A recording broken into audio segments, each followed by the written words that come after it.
I stood there in a dress I had borrowed from a friend, the fabric too tight and the hemline too short, while my son raised his glass and smiled like a politician. $9,000 a month, he announced to a room of wealthy executives. That is what I give my mother so she can live in comfort after all her sacrifices. The room dissolved into a wave of applause, admiring murmurs and soft appreciative laughter. And me? I was frozen. A polite, meaningless smile was stitched onto my face, a mask I had learned to wear over decades of placating doctors and comforting grieving families. But inside a glacier was forming, a vast and silent sea of ice. $12,000. The number was an absurdity, a cruel joke told in a language I didn't speak. I drove an aging sedan with a heater that coughed out cold air, a rattling protest against the winter chill. Just last night, my dinner had been a can of tomato soup, eaten slowly to make it last, the metallic tang a familiar taste on my tongue. The week before, I'd spent an hour with a roll of packing tape, sealing the edges of my bedroom window against a draft that had become my unwelcome roommate. My part-time job as a greeter at a local bookstore, a role I took to feel useful and keep the lights on, barely covered the rent on my tiny one-bedroom apartment. I counted every dollar, balancing my small pension against the rising cost of groceries, my life a quiet exercise in careful mathematics. $12,000 was more than I saw in 6 months. It was a fantasy, a number that belonged in the lives of the people clapping for my son, not in mine. Yet here, under the warm glow of fabricated admiration, I was turned into a prop. I was a testament to his generosity, a story he told to polish his own image, a lie wrapped in champagne and served to the highest bidders. Julian's hand came to rest on my shoulder, a gesture of loving possession for the crowd to see, but the weight of it felt like an anchor, pulling me down into the cold, dark depths of their fiction. The pressure of his touch was nothing compared to the crushing weight of the silence inside me. At 67, you learn that the deepest betrayals don't come with a bang. They don't come from enemies you can see coming.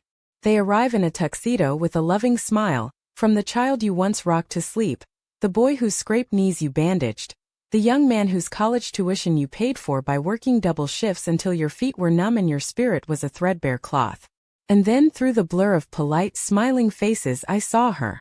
My daughter-in-law, Isabella, stood beside him, a vision in emerald green silk that seemed to mock the simple navy of my own dress. She tilted her head, her smile as perfect and cold as porcelain. Her eyes, sharp and calculating, slid toward me, and in their depths I saw it. Not pride, not affection, not even polite indifference. It was a glint of pure, unadulterated triumph. Her gaze held mine for a fraction of a second, but it was long enough to communicate everything. It was a challenge. Her look was a dare, a silent acknowledgement of the lie they had just told. It was as if she knew my reality, knew about the canned soup and the drafty window, and was relishing my powerlessness. As if she was certain I would stay quiet, that I would swallow this beautiful gilded lie for the sake of her husband, my son. As if she was daring me to shatter their perfect illusion.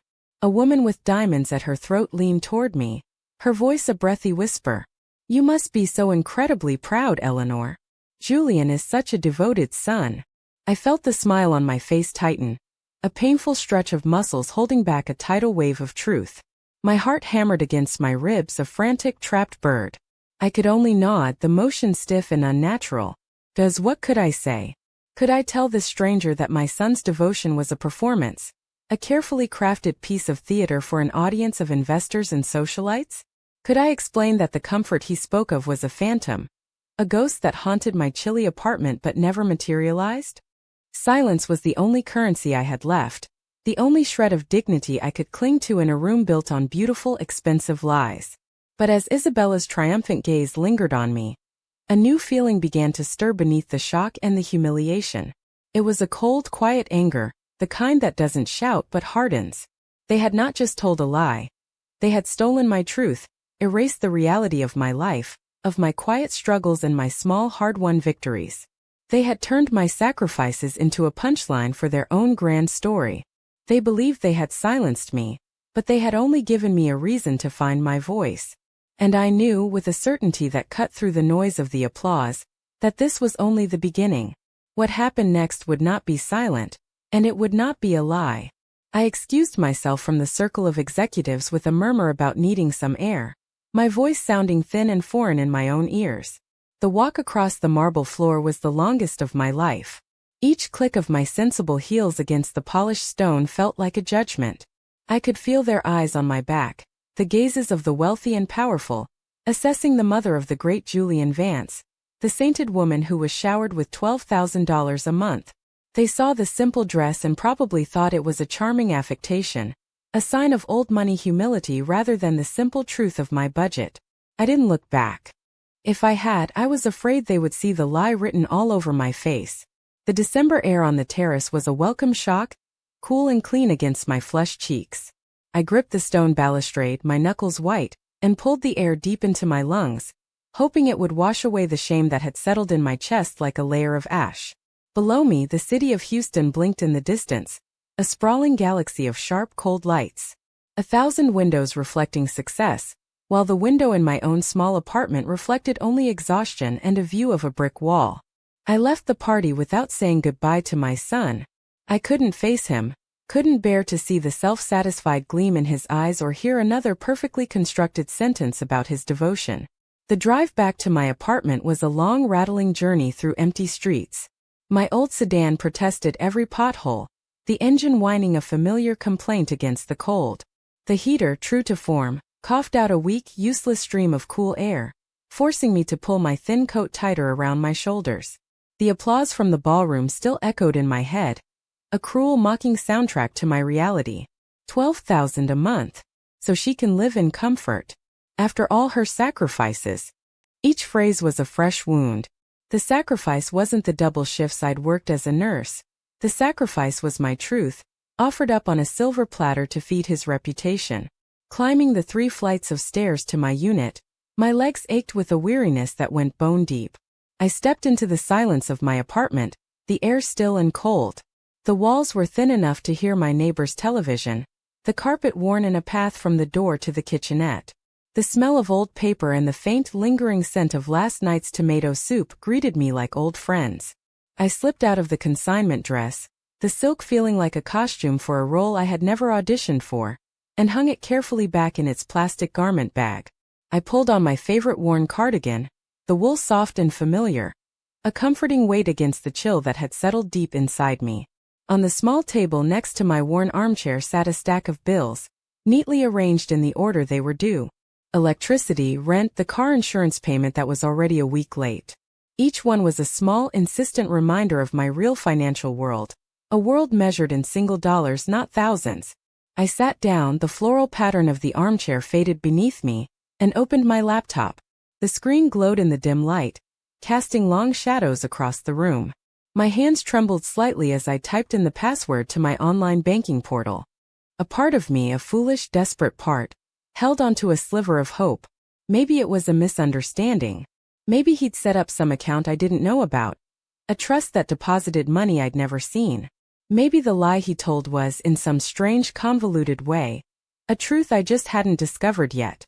The numbers loaded onto the screen, stark and unforgiving in glowing blue digits.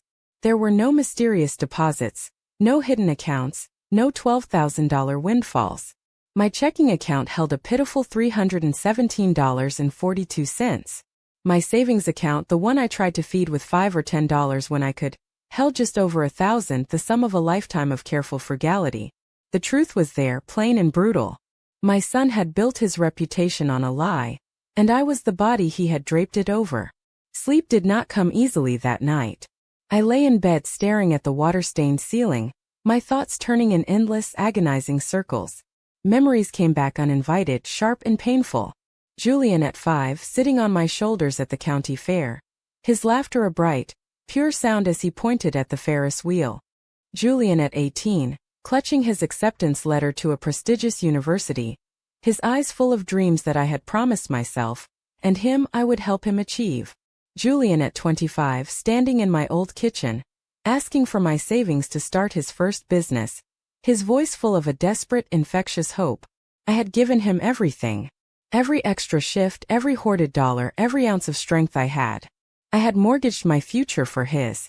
And now at 67, I was left with a threadbare present, while he stood in tuxedos and toasted to lies. The next morning the alarm rang at 6, as it always did.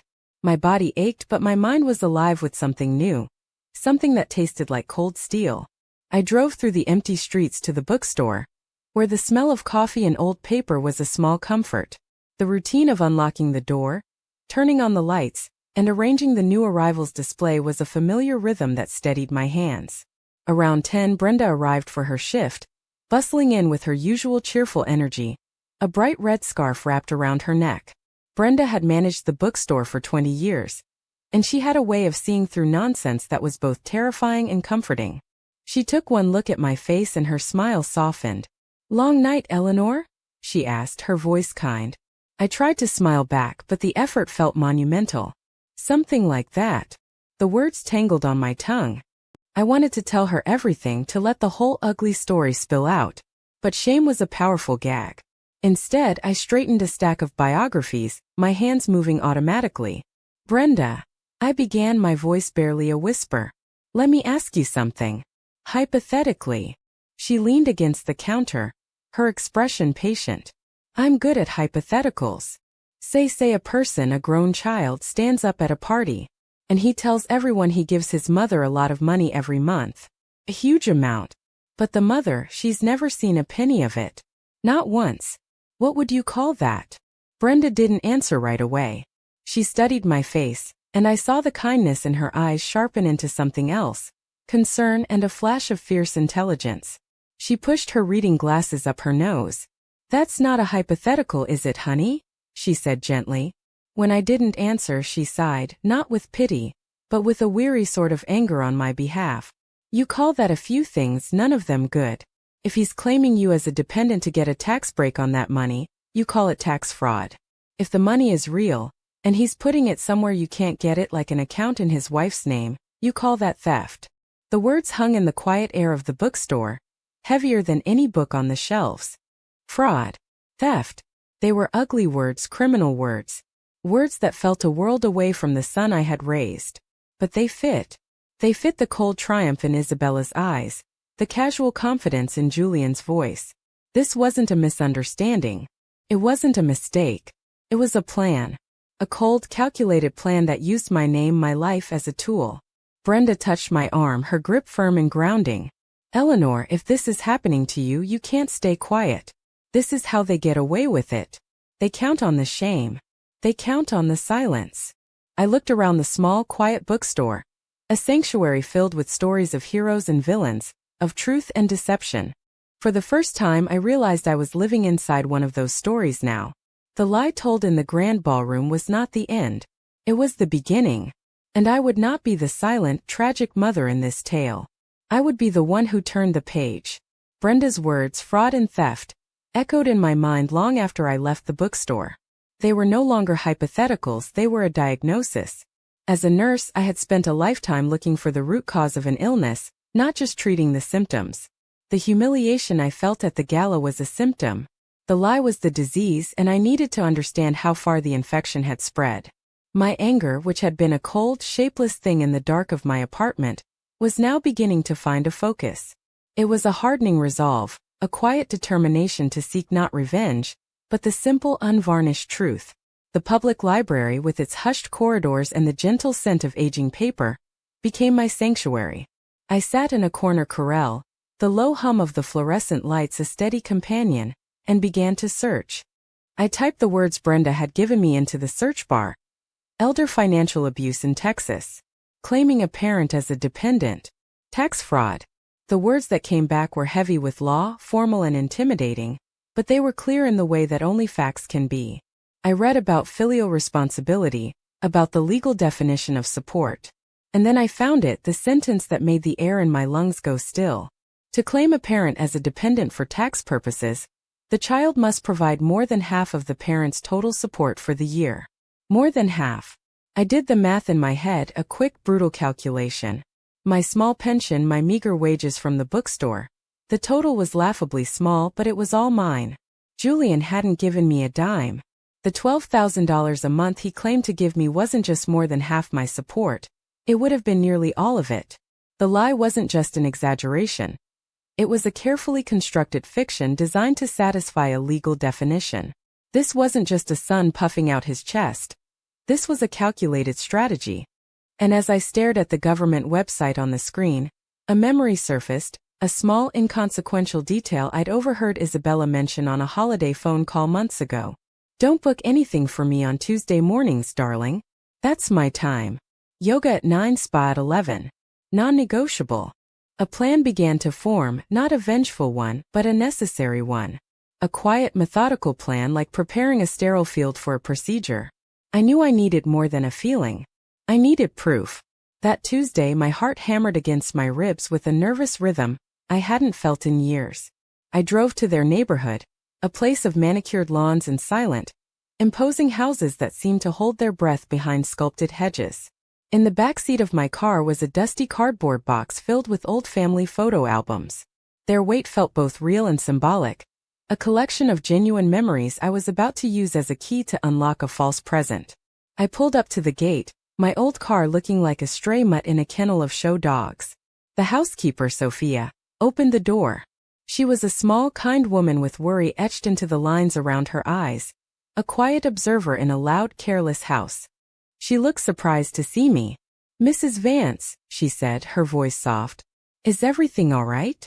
I summoned the most grandmotherly smile I could manage, forcing my face into an expression of gentle purpose. "Sophia, I'm so sorry to drop by unannounced. I was cleaning out a closet and found these old albums." Patted the box. "I wanted to leave them as a surprise for Julian. I thought maybe I could wait in his office for a bit, just to see him if he comes home between meetings. A mother worries." Sophia hesitated, her gaze flickering down the long, silent hallway. "Mrs. Isabella is at her class until 1. Mr. Julian is downtown all day. But if you would like to wait, I will bring you some tea in his office." Her kindness was a small, unexpected gift. I thanked her and followed her down the hall, my footsteps silent on the thick Persian rugs. Julian's office smelled of leather and pride. Dark wood shelves were lined with books that looked untouched, their spines perfectly aligned. A massive mahogany desk stood like an altar in the center of the room, and behind it, a chair that looked less like furniture and more like a throne. This room was a testament to the man he had become, a world away from the boy who used to do his homework at my small kitchen table. Sophia placed a delicate cup of tea on the corner of the desk. "Call me if you need anything," she whispered, and quietly closed the door behind her. The click of the latch echoed in the silence. I stood motionless, my ears straining, listening to the quiet hum of the house. This quiet was different from the libraries. This one had teeth.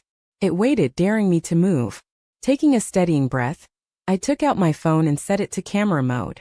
My hands were shaking, but my purpose was firm. I began to look.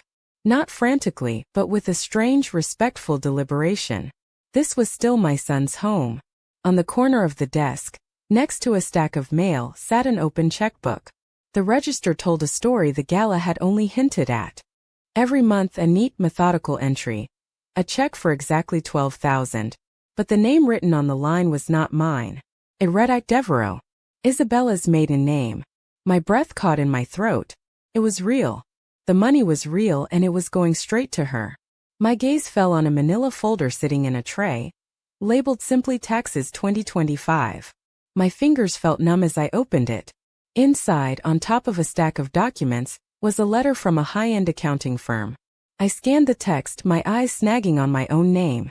The letter praised Julian for his prudent financial planning, regarding dependent support for his father, Eleanor Vance. It referenced an annual contribution of $144,000. And then I saw the final damning piece of the puzzle. The accountant suggested creating a formal vehicle to simplify the transfers, a trust to be named the EV Care Trust. EV for Eleanor Vance. A trust that did not exist. A ghost entity created to give their lie the weight of legal jargon. My heart was a frantic drum against my ribs. I laid each document flat on the desk's leather inlay, the lighting from the window glinting off the glossy paper. One by one I took the photos. The checkbook register with its list of payments to Devereaux. The accountant's letter, with its praise for a fiction. The letterhead, the signatures, the dates. Each click of my phone's camera was a small, defiant act. A piece of truth captured from a world of lies. I felt a strange calm wash over me. The kind that comes when a thing you have only feared becomes a thing you can hold. A thing you can see. I put every paper back exactly as I had found it, closed the folder, and took a sip of the now cold tea. The phone in my hand felt impossibly heavy. A small rectangular vessel now filled with the poison that had been slowly sickening my family from the inside out. I had come for a diagnosis. Now I had the evidence.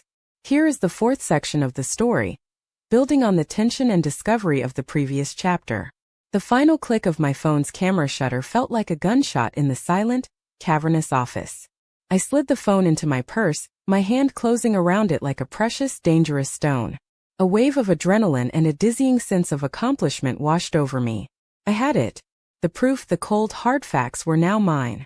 I took a deep, steadying breath, ready to slip out of the house as quietly as I had come. And that's when I heard it. The low crunch of tires on the gravel driveway. Panic, cold and sharp, seized my chest. My mind raced. Had I left a paper out of place? Was the checkbook angled differently? I glanced around the immaculate desk, my eyes darting, trying to see it through Isabella's critical gaze. Everything seemed to be in order, but my heart was a frantic drum, threatening to betray me. I snatched the cold teacup from the desk, my hands shaking so badly the porcelain rattled against the saucer. I sank into the plush leather armchair opposite the desk, arranging myself into a picture of maternal patience, a woman waiting for a son who was never coming home. I forced my breathing to slow, focusing on the heavy, ticking grandfather clock in the hall. Each tick was a lifetime. The front door opened and closed with a heavy, definitive thud. A few seconds later, the click of expensive heels on the marble floor grew closer. The office door swung open and there she was. Isabella stopped dead in the doorway, her surprise a tiny visible crack in her perfect, polished facade. She was dressed in elegant yoga attire that probably cost more than my monthly grocery budget, her hair pulled back in a sleek ponytail. The surprise vanished as quickly as it came, replaced by a smile that didn't reach her eyes. "Eleanor," she said, her voice a smooth, melodic question. "What a surprise. I wasn't expecting you." I clutched my teacup like a lifeline. "Isabella, I'm so sorry to intrude. I was just dropping off some old photo albums for Julian. Sophia was kind enough to let me wait in here." I gestured vaguely toward the box I'd left near the door.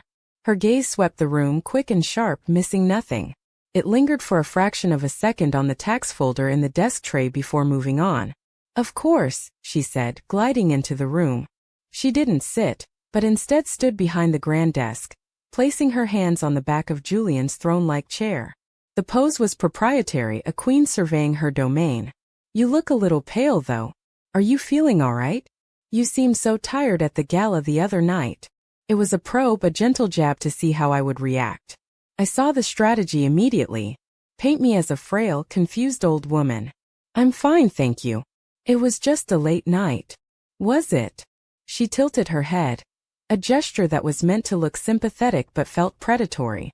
"Julian worries, you know. He puts on such a brave face, but he carries the weight of everything. This business, the investments, taking care of you." She let that last phrase hang in the air. "Sometimes I think at your age, the stress of managing finances can be a bit much. It's easy to get confused." The condescension was so thick I could taste it. It was a direct assault, cloaked in the language of concern. The woman standing before me was not just a participant in this lie. She was its architect. The cold anger I'd felt solidifying inside me flared. I kept my voice even, the tone of a nurse who has dealt with difficult patients for 40 years. "I've been balancing my own checkbook since before you were born, Isabella," I said, my voice quiet but firm. "My mind is perfectly clear on the subject of my finances." The shift was instantaneous. The feigned sympathy evaporated from her eyes, leaving them as cold and hard as chips of emerald. Her smile thinned, becoming a sharp, bloodless line. She moved from behind the desk, her movements fluid and deliberate, until she was standing directly in front of my chair, looking down at me. The scent of her expensive floral perfume was suffocating. She leaned in, lowering her voice to a conspiratorial whisper, a sound that was far more menacing than a shout. "Family is everything, Eleanor," she said, the words as smooth and sharp as shards of glass. It's the most important thing in the world. Julian, he has built this incredible life for us, for his family. It would be a terrible shame if anything were to disrupt that. Anything at all. Her eyes held mine, and the message was unmistakable. This was not a piece of friendly advice. It was a warning. A silken venomous threat. He has so much pressure on him, she continued, her voice dropping even lower. Investors, boards, public perception. It all rests on his shoulders.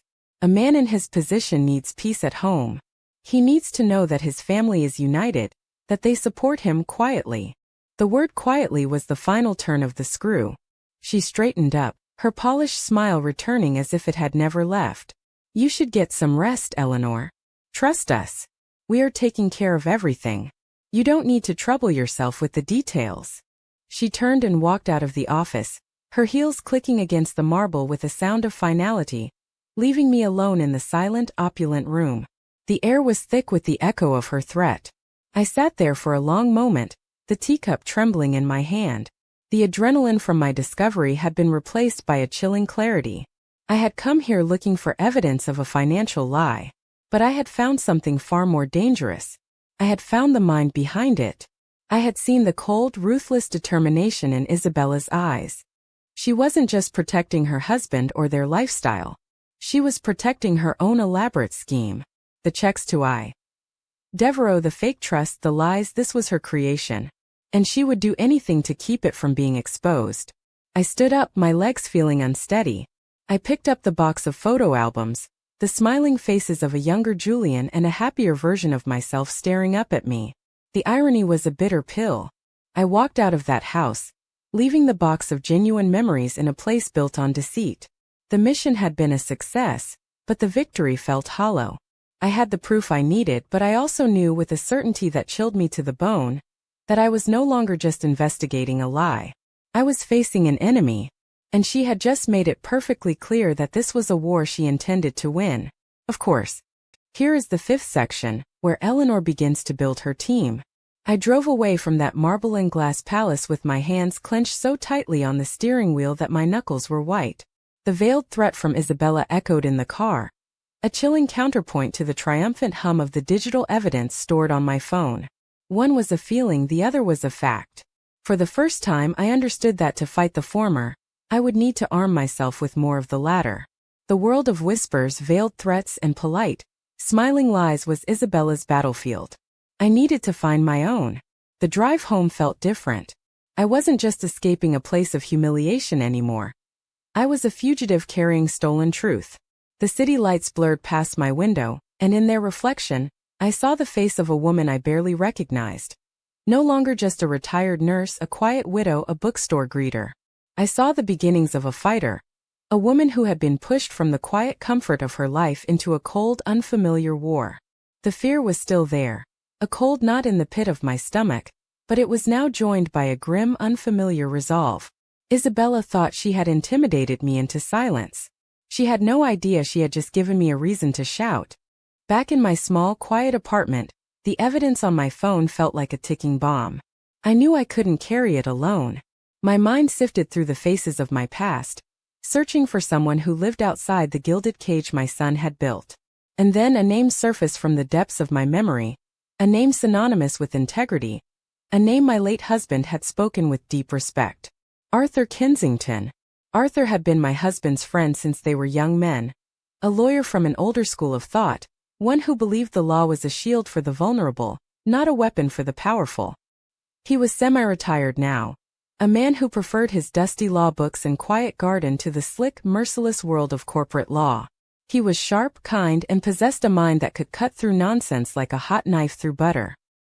He was the only person I knew who wouldn't be intimidated by Julian's wealth or Isabella's cruelty.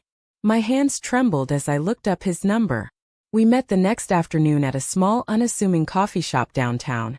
The kind of place with worn linoleum floors and the comforting smell of brewing coffee and toasted bread. It was a world away from the country clubs and galas my son inhabited. Arthur, with his kind, wrinkled eyes and a tweed jacket that had seen better decades, greeted me with a warm, firm handshake. He listened patiently as the whole ugly story spilled out of me. The gala, the lie, the conversation with Brenda, the trip to the house, and finally Isabella's silken threat. I spoke in a low, steady voice, the voice of a nurse delivering a difficult diagnosis. Then I slid my phone across the table.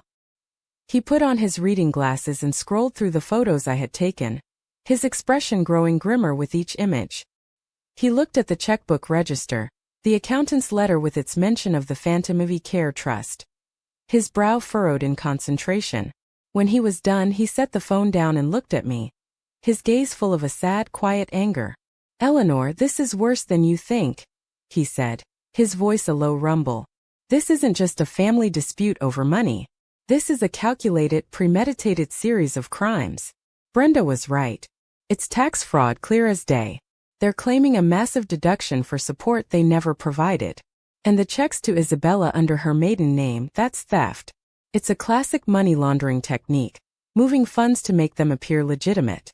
Given your age and your financial dependency, this is, without a doubt, a textbook case of elder financial abuse." The legal terms, the same ones I had researched in the library, sounded different coming from him.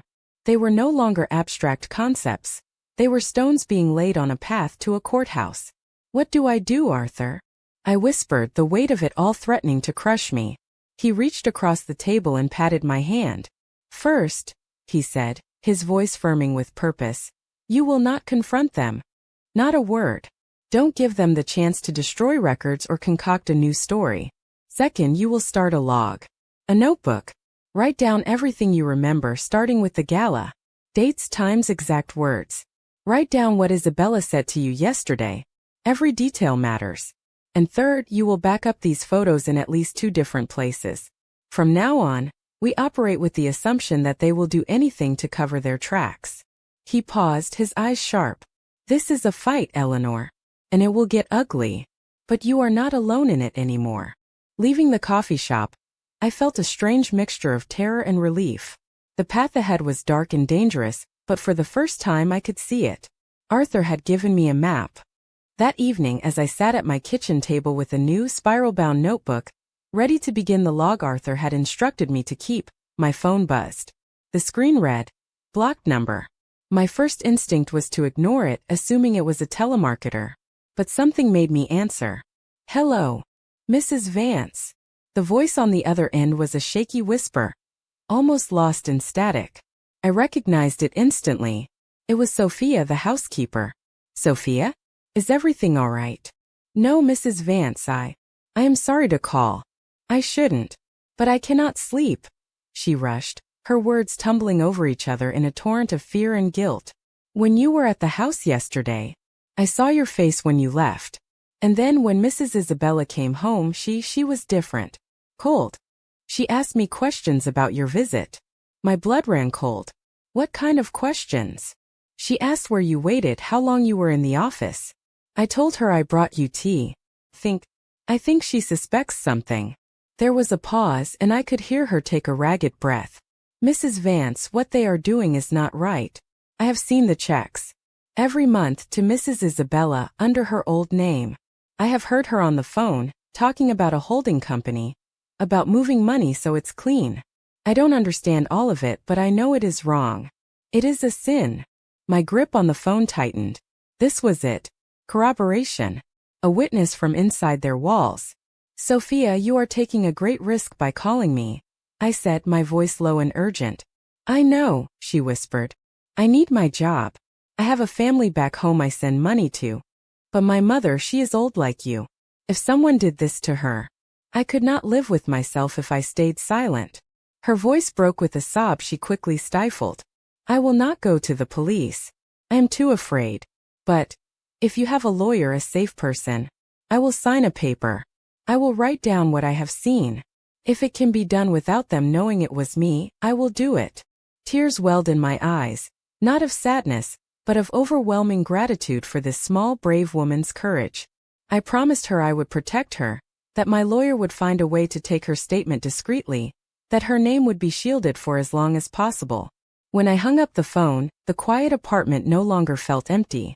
I looked down at the blank first page of my new notebook. Arthur's legal strategy, Sophia's testimony, my photographs. For the first time since that horrible night at the gala, I felt a flicker of hope. I was no longer a silent, solitary victim. I had allies. An old friend with a mind for justice, and a new friend with a conscience that was stronger than her fear. I picked up my pen, and as the city slept outside my window, I began to build my case, one true word at a time. The alliance had been formed. The real fight was about to begin. Of course. Here are sections 6 and 7 combined into a single extended chapter that moves the story from the private, digital battlefield to the final public confrontation. Arthur's advice was simple, but in my quiet analog world it felt radical. They have controlled the narrative in their world, Eleanor, he had said, his teacup resting between his steady hands. It's time you created a narrative in yours. Anonymously. Carefully. Tell the truth, but tell it as a story. People don't argue with a story the way they argue with an accusation. The idea terrified me. To take my private shame and put it out into the vast, unforgiving world of the internet felt like standing naked in a town square. But Isabella's threat, and the cold reality of the evidence on my phone, were more terrifying still. That night I sat at my laptop for hours, the cursor blinking on a blank screen. Finally I created the page. I called it The Invisible Parent. My hands trembled as I wrote the first post, not with fear anymore, but with the weight of a truth that had been silent for too long. I wrote about standing in a beautiful room, feeling like a ghost in a borrowed dress, while a story was told about a life I didn't recognize. I wrote about the applause that felt like blows, about the taste of canned soup and the persistent chill from a window that wouldn't seal. I wrote about the quiet humiliation of counting coins for the bus, while my name was being used to signify wealth and generosity. I didn't use their names. I didn't have to. I wrote about my son and his wife, and about the universal ache of being rendered a prop in the lives of the children you raised. I ended with a simple question. What do you do when the people who are supposed to love you most are the ones who make you disappear? I clicked post, and for a moment nothing happened. I sat back, my heart pounding, half expecting the world to ignore it. But then the first notification appeared. A share. Then a comment. This is my story too. Then another. And another. I watched mesmerized as the numbers climbed. By morning it was hundreds. By the next day it was thousands. My story, my small quiet pain, had become a lightning rod. The comments section was a flood of shared secrets. A chorus of voices that had been silent for years. Men and women from all over the country wrote about children who claimed them on taxes but never sent a dime, about daughters-in-law who controlled their bank accounts, about being gaslit into believing they were confused or forgetful. My story had given them a voice, and their voices, in turn, gave me a strength I had never known. I was not alone. The invisible parents were everywhere. The explosion of attention did not go unnoticed. 2 days after my post went viral, my phone rang. It was Julian. His voice was not the smooth, confident tone of the gala. It was a tight, coiled wire of fury and panic. What do you think you're doing? He hissed, forgoing any greeting. Are you trying to ruin me? People are sending me links to this nonsense you're writing online. They're connecting the dots. This is my life, my business you're playing with. I held the phone to my ear, my other thumb pressing the record button on a small device Arthur had insisted I buy. The truth is not a game, Julian, I said, my voice calmer than I felt. Truth? He scoffed, his voice rising. You don't understand complex finances. You're confused. You're making a mess because you're old and you don't get it. The accusation was his final desperate weapon. You keep this up and I'll have no choice. I will talk to a lawyer about your capacity. We'll get you a conservatorship, someone to manage your affairs for your own good, before you embarrass yourself and this family any further. The threat of having my own mind, my own life legally stripped from me was the cruelest blow yet. But hearing it, recorded and undeniable, I felt a strange calm. He had overplayed his hand. I am not confused, Julian, I said softly, and I am done being your family's convenient lie. I ended the call. The threat had been made, and the battle line was now irrevocably drawn. The online firestorm was a problem Julian and Isabella couldn't ignore. It was threatening their carefully curated image and by extension their business. Investors were asking questions. Whispers were starting in the circles where reputation was everything. Their solution, as always, was a performance. They announced an impromptu investor appreciation dinner, A lavish event to be held at the very same country club where the first lie had been told. It was a desperate attempt to project an image of stability, to gather their allies and prove that everything was fine. Arthur called me the moment he saw the announcement. "They're trying to put the fire out with gasoline," he said. "They're giving you a stage, Eleanor. The question is, are you going to use it?" I knew I had to. This was the symmetry of justice. The lie had been born in that room. The truth had to be delivered there, too. I didn't wear the consignment dress this time. I wore a simple but elegant gray suit I'd bought myself from a department store. The first new suit I purchased in over a decade. It was my own armor, paid for with my own money. As I walked into the ballroom, I felt a tremor of the old fear, but it was overshadowed by a new steady resolve. I was not the same woman who had frozen under the weight of judgic applause. Julian's speech that night was a masterpiece of evasion. He spoke of overcoming challenges, of the strength of family in turbulent times, and of unwavering integrity. It was all directed at the nervous investors in the room, a series of hollow reassurances. As he finished to a round of polite, uncertain applause, I stood up.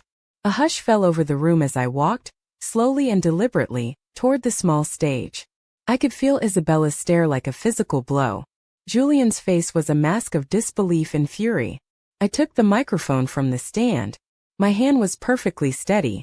"Good evening," I began, my voice clear and even, carrying through the silent room. "Many of you were here a few months ago when my son Julian spoke so generously about me. He told you that he provides me with $12,000 a month. I am here tonight to tell you that his generosity is indeed remarkable. It is so remarkable, in fact, that it is entirely invisible." A collective gasp went through the crowd. "I have never received a penny of that money," I continued, my gaze sweeping across their stunned faces. While this room applauded my son's fictional care, I was at home sealing my windows with tape to keep out the cold. The truth is, the only thing my son has given me is a story that benefits his tax returns and his public image, but one that erases my reality. I paused, letting the words sink in. I have since learned where that $12,000 a month does go. It goes, via check, into an account under the name I. Devereaux, which some of you may know is my daughter-in-law's maiden name. It goes to fund a life I have no part of, all while my name is used on legal documents to justify it. I looked directly at my son, whose face had gone pale. My son is a brilliant man, but the numbers don't lie. And my bank account has never seen a dime of the generosity you all applauded. The room was frozen in a shocked, absolute silence. And then the dam broke. An older man in a fine suit stood up from a table near the front, his face pale with dawning recognition. "I. Devereaux?" he said, his voice shaking with anger. "I know that name. Years ago, before she was a Vance, a young woman named Isabella Devereaux convinced me and two of my partners to invest in a boutique fashion line. The money vanished, and so did she." A wave of chaos erupted. The room exploded in a cacophony of whispers, gasps, and the frantic tapping of fingers on phones. The story was no longer about a family squabble. It was about a pattern of fraud, a history of deceit. This wasn't a misunderstanding. This was who she was. Julian stood speechless, his face ashen. Isabella grabbed his arm, her eyes wild with panic, and pulled him toward the exit. They didn't walk. They fled. A pair of disgraced royals escaping a revolution, the sound of their investors' angry shouts following them out of the grand ballroom. I stood alone on the stage, the microphone still in my hand, watching the beautiful gilded world they had built shatter into a million pieces. The truth hadn't just been spoken, it had been unleashed. And it was more powerful than any lie they could ever tell. The public implosion at the dinner was the spark that lit the fuse. The story was no longer an anonymous post on the internet. It had names, faces, and now, corroborating witnesses. The district attorney's office launched a formal investigation, and the evidence I had so carefully collected, the photographs, the recordings, Arthur's meticulous notes, and Sophia's brave signed statement, became the unshakable foundation of their case. The digital trail of bank records subpoenaed by the state told the rest of the story. A clear, damning narrative of greed and deception. The trial was swift. Faced with irrefutable proof, including a forged signature on a trust document that forensic experts easily discredited and damning testimony from Isabella's past victims, Their defense crumbled. They were both found guilty on multiple counts of fraud, forgery, and elder financial abuse. Isabella, identified as the mastermind, received a long sentence. Julian, for his complicity and enablement, a lesser one, but a sentence nonetheless. The gavel fell not with a thunderous crash, but with the quiet, final sound of a door clicking shut. In the civil suit that followed, I received a significant restitution. The money wasn't a prize, it was a restoration, a quiet acknowledgement of the years of struggle. I moved from my drafty one-bedroom apartment into a small but bright two-bedroom unit, with a sunny kitchen and a window that looked out onto a park. I lived simply, but without the constant, gnawing anxiety of an overdue bill. The real change, however, was not in my surroundings but in my purpose. The invisible parent page had become a community, a sanctuary for thousands. With a portion of the settlement, I established a small foundation under the same name, offering modest grants to help elderly victims of financial abuse secure the legal aid they so desperately needed. My quiet life had found a new resounding voice. The story ends not in a courtroom or a grand ballroom, but here in my sunny apartment. The afternoon light streams in, falling across my small desk where my laptop is open. On the screen is the face of an elderly man in another city, his brow furrowed with confusion. I am on a video call, patiently walking him through his online bank statement, showing him how to look for irregularities, how to find the small, hidden signs of a story that isn't his own. See that transfer there, George? I say, my voice calm and steady. You have a right to ask where that money went. You have a right to the truth. A slow smile of understanding spreads across his face, and in that moment, I see the reflection of my own journey. I am no longer the ghost at the feast. I am no longer a prop in someone else's story. The pain they caused could not be erased, but it had been transformed. It was no longer a wound. It was a shield, a light I now held up for others who were lost in the dark. I had reclaimed my name, and in doing so I had found a way to help others find theirs.